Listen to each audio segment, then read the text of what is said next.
Welcome back, guys, and in this video I'll be teaching motion in one dimension. It's actually for videos for those who are going to learn about the one-dimensional motion and about the formulas of speed and motion and velocity and all the equations of motion and Newton's equations. So yeah, for those students. And let's start our today's video without wasting any time. So, might be wondering, what is motion in dimension? In one dimension? Well, first let me introduce with a concept called physical quantities. Physical quantities are quantities that can be measured. Let's say I have object. Let's say the object, I need to measure its weight. And I got its weight as 50 kilos. So, the object is a physical quantity. No, not the object. The object is not the physical quantity. Most students get wrong here. The object's weight is a physical quantity. The object itself is just a matter. So this object over here, which I'm lifting in my one hand, this object is just a matter. It's a matter. But its weight, that is 1,000 kilo or 1 ton, is its physical quantity that I'm lifting in one hand. Let's move on. There's two kind of physical quantities. That is a scalar quantity and a vector quantity. I'm wondering, what is scalar quantity, what is vector quantity, from where these names came from. The scalar quantities are the quantities that can be measured only by the magnitude. Let's say this block only. Let's take an example of this block only. Over here, this block's mass is, this block's weight is a ton. So it's a scalar quantity. It's nothing. It's a scalar quantity. It's just need the, because we just need the magnitude over here, nothing else. So it's just a scalar quantity. But this block is applying some pressure on my hand, and the pressure is acting downwards. That pressure applied on my hand is a vector quantity. That's the most simple definition of what is a scalar quantity and vector quantity. Well, so scalar quantity in short means quantities that can be measured only by their magnitude. Some of the examples are like mass and the length, the time, the speed, the frequency, etc. And the vector quantities are the quantities or the physical quantities that require magnitude as well as the direction. So over here, as we've seen the example of the pressure being applied on my hands, it's actually acting downwards. That's the pressure. That's the vector quantity over here. And some of the common examples of vector quantity that we're going to learn in this chapter is velocity, displacement, and acceleration. These are some of the most common examples of vector quantities that we're going to be covering up in this topic. So, but in order to get to that position, to know those things, we first need to know what is rest and motion. Well, if an object is moving with respect to its surrounding, it is called in motion. And when the object is not moving with respect to its surrounding, it is in rest. Let me take an example. Let's say a boy is standing over here, and he is looking at a train. Let's say I'm pretty good in drawings, but still I'm doing it very sick because I don't have much time. And here's another boy is looking outside. Now, this boy is looking here. He's watching the train moving, and in his point of view, the train is in motion. Now, this boy is sitting inside the train isn't really moving because in his point of view, in his POV, he is in rest inside the train. And also here the work is of the environment. His environment is the whole outside. But this boy's environment is only just the train and inside which he is confined. So these are two different states and these are two different positions. So positions matter in rest and motion. That's why I said with respect to its surrounding. Its surrounding is moving, so he's thinking everything is in motion. But for him, the surrounding is the train. And the train in which he's sitting is actually the whole train along with him is moving. So he will not feel any motion. But outside, when you look out the window, he will see the trees and all those things and those airplanes and all. They will be just moving by because he know the outside world is, he will think that outside world is in motion, but it's actually outside world is rest, and he is in motion with respect to the train. That's how it works. And in a bookish definition, it means the rest is like an object moving, not moving with respect to its surrounding, and in motion if an object is moving with respect to its surroundings. I must be wondering, what is motion in one dimension? Well, as the chapter's name is motion in one dimension, you must need to have a clear idea of what is motion in one dimension. First, you need to understand the name of the chapter, because that's from where we will get into this chapter. So when a body moves in a straight line path, its motion is said to be one-dimensional. If I move like this is a one-dimensional movement. So it's called one-dimensional because a line is a one-dimensional line. Here, let me show you an example. This is the dimension, okay? This is a zero dimension, that is just a point. Is anywhere a point is a one dimension. Here's a dotted line. Here's a line. Line is a group of points that is connected. But here's a theory that if a point doesn't have any length or breadth, it should not exist. And if it does exist and with no length and breadth, then how come numerous amount of dots connect to give a line? Please comment me down. In this, we have a 2D figure with the length and the breadth. And here we have a 3D figure with the height, length, and breadth.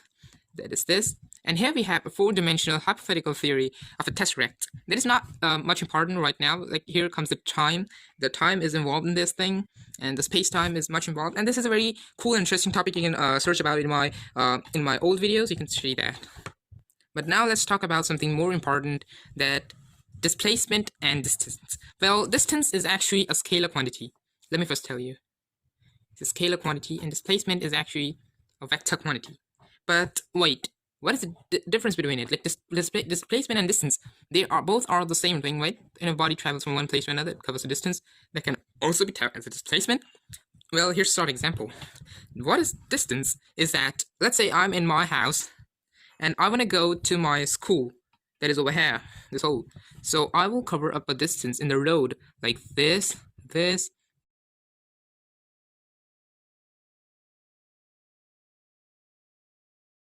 Over here is my school.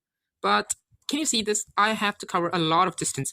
It's like a lot, just much, and it's also very lengthy, right? But what is displacement does here is that displacement is the shortest distance between my school and my house of memories. Well, how? If I connect a line directly to my school, then this will be regarded as a displacement. Whereas this whole curvy, wavy line, this whole wavy line will be regarded as a distance. And here we can prove that distance is always greater than displacement.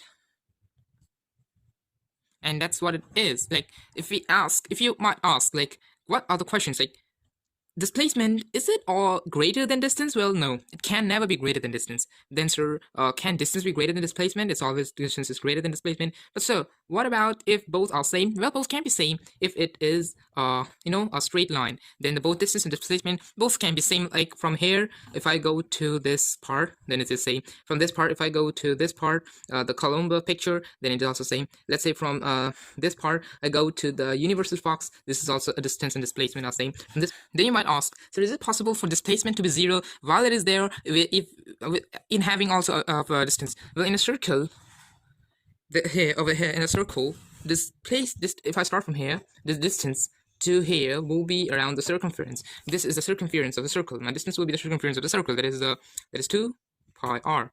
But the thing is that in displacement it will be 0, because up to here I must have been covered up a lot of distance. But what about that? Like, I have only came to the position from where I started.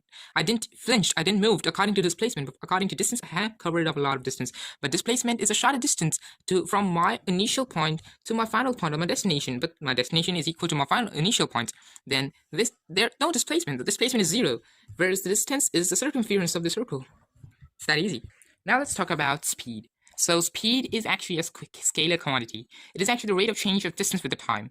So speed can be defined as a distance upon time. It's like I'm moving 100 meters of distance in a race in just 9.58 seconds. Then my speed is actually going to be 100 upon 9.58.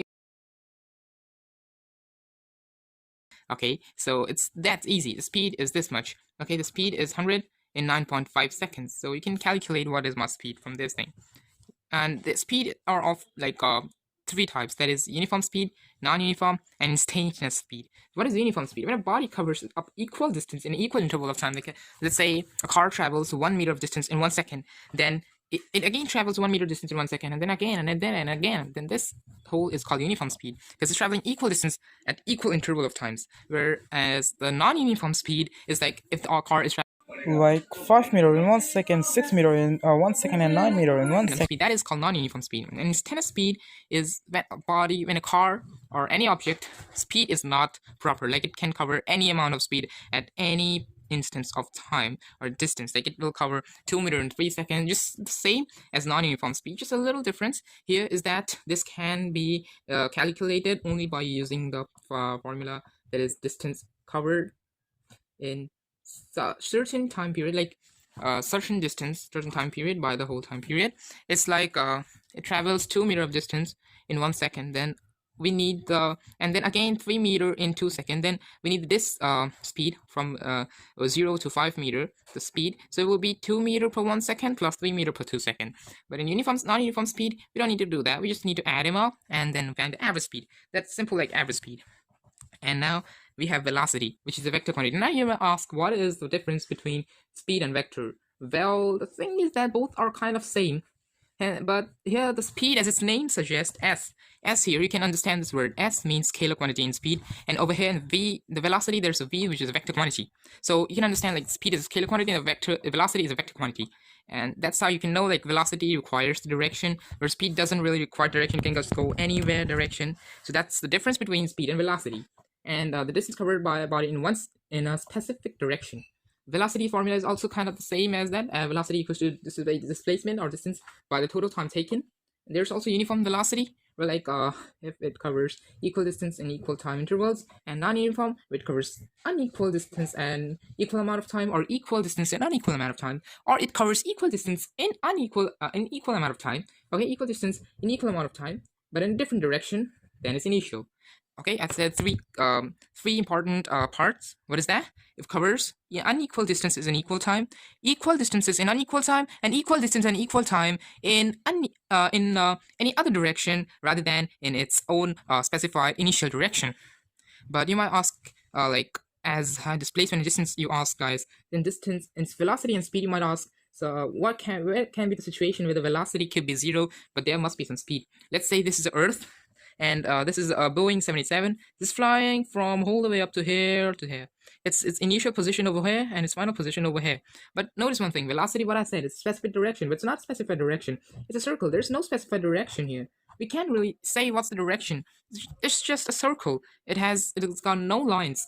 And that's why the velocity could not be calculated. Only the speed can be calculated. That could be Mach 5 something, I guess.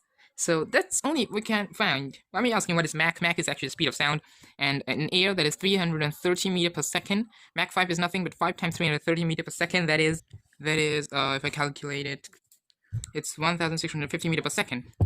Last we have acceleration. It is actually the rate of change of velocity with the time. There's nothing much hard about it. It's actually just the change of velocity. Velocity is the displacement by total time taken. So it's nothing but acceleration is V by T. Okay, so V upon T is acceleration over here. This is the change of velocity, is the rate of change of velocity. You note here the word rate means the ratio. Okay, so it's a ratio between the velocity and the time. Its SI unit is meter per second square. And that's it for today's video. And I will meet you in the next video. Till then, keep learning, keep living.